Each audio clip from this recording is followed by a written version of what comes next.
Bonjour et bienvenue dans ce podcast consacré au coaching et au développement personnel. Je suis Sylvain Nardon, coach et formateur.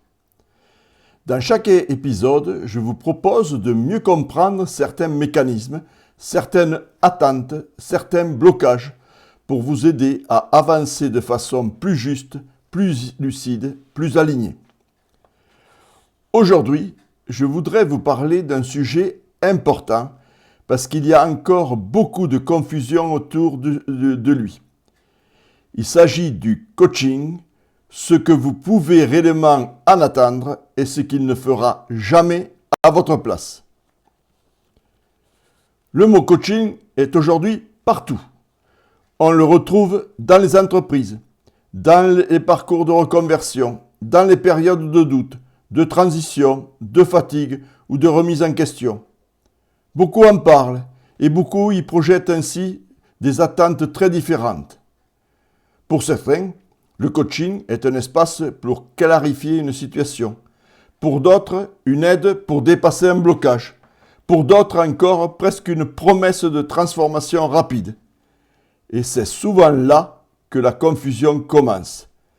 Parce que le coaching peut être un levier très puissant, mais il ne peut pas tout et surtout il ne remplace jamais ce que chacun doit traverser, comprendre et mettre en mouvement par lui-même. On ne va généralement pas vers un accompagnement par hasard. Il y a souvent, à ce moment-là, quelque chose qui pèse. Une lassitude, une difficulté, un brouillard intérieur, une décision que l'on repousse, une impression de tourner en rond, ou simplement le sentiment que l'on ne peut plus continuer exactement comme avant. Parfois, la personne sait très clairement ce qui ne lui convient plus. Parfois, elle sent seulement qu'il y a quelque chose à bouger, sans parvenir à mettre des mots précis dessus. Et dans ces moments-là, le coaching peut apporter quelque chose de très précieux. Il peut offrir un cadre, une écoute, des questions justes, un espace où ce qui est flou commence à se préciser. Parce que seul, on tourne parfois dans les mêmes raisonnements. On répète les mêmes justifications, les mêmes hésitations, les mêmes scénarios. L'accompagnement introduit alors un décalage. Il ouvre un autre regard. Et parfois, ce simple décalage suffit déjà à remettre du mouvement là où tout semblait figé. Un coaching sérieux n'apporte pas des recettes toutes faites. Il ne plaque pas une méthode sur une personne. Il ne force pas un modèle. Il part de ce qui est vécu ici et maintenant, de ce qui pose question, de ce qui freine, de ce qui se répète, de ce qui demande à être clarifié. Le coaching peut aider à mieux comprendre ce qui se joue dans une situation donnée, à distinguer ce qui vient des habitudes, des peurs, des injonctions, du regard des autres, ou encore d'un manque de cohérence intérieure.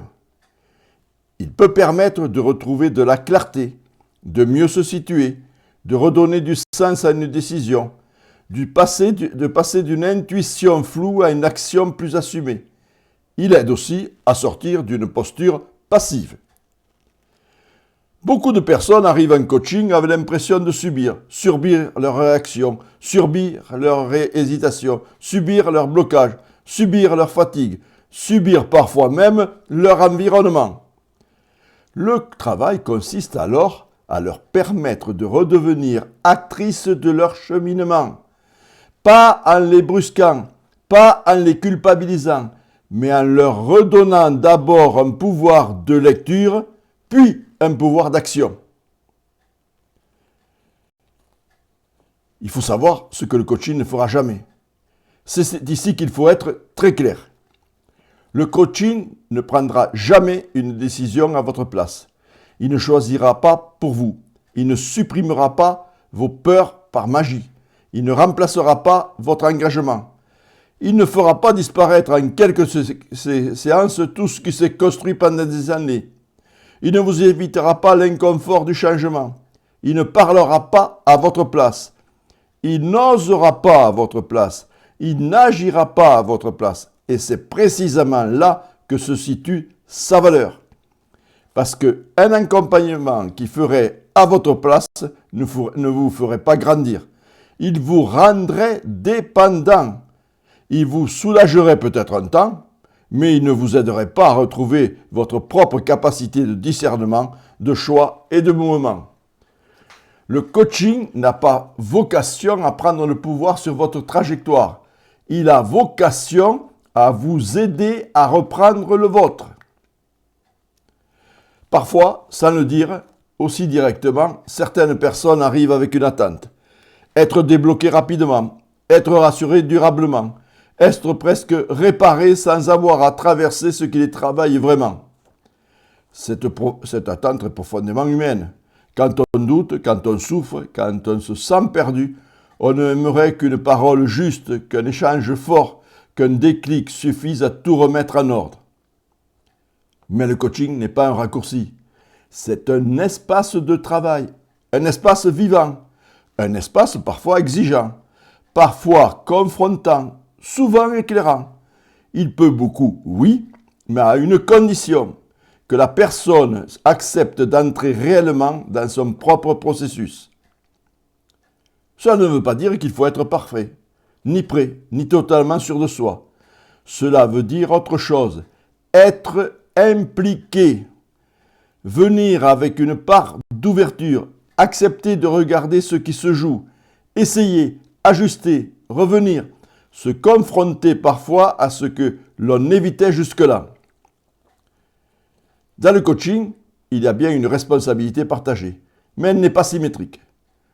Le coach tient le cadre, il soutient la réflexion, il aide à clarifier, il relance, il questionne, il met parfois le doigt sur ce qui échappe. Mais la personne accompagnée reste celle qui avance, celle qui ressent, celle qui décide, celle qui expérimente. C'est elle qui fera dans sa vie concrète les pas qu'aucune séance ne peut faire à sa place.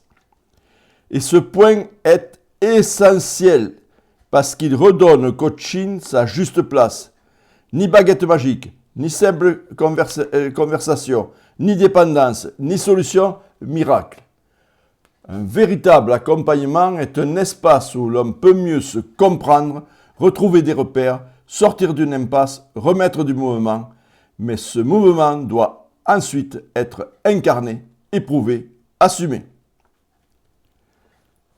Le bon coaching n'est pas celui qui impressionne, ce n'est pas celui qui promet le plus, c'est celui qui vous aide à entendre plus clairement ce qui se joue en vous, à reconnaître ce qui vous freine réellement, à retrouver une manière plus juste d'avancer.